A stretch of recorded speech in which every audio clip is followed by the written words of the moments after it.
On a vécu pendant plusieurs mois une bataille, celle des retraites, l'année dernière. Alors c'est pas terminé puisque Force ouvrière au niveau de la Confédération attaque les décrets.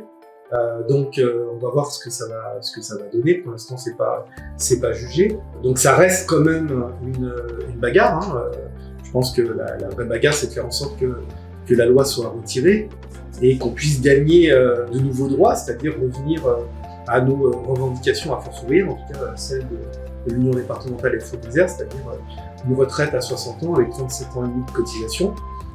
C'est ce qu'on a perdu il y a quand même quelques années.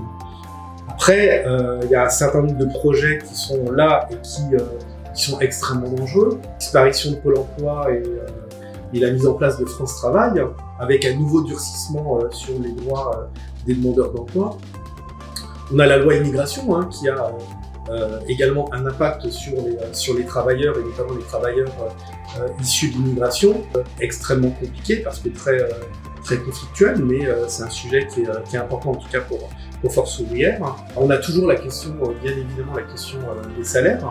C'est un sujet qui n'est pas du tout réglé, que ce soit dans le privé ou dans le public, puisque l'inflation est toujours à un niveau extrêmement important et les augmentations de salaire ne suivent pas du tout. Alors que la revendication de Force ouvrière, c'est bien l'indexation des salaires et des pensions sur l'inflation, ce qui n'est pas du tout le cas, et ce qui fait qu'aujourd'hui, les salariés sont de plus en plus pauvres et les retraités également, extrêmement compliqué. Donc le salaire, c'est bien, on va dire, la revendication prioritaire de Force ouvrière.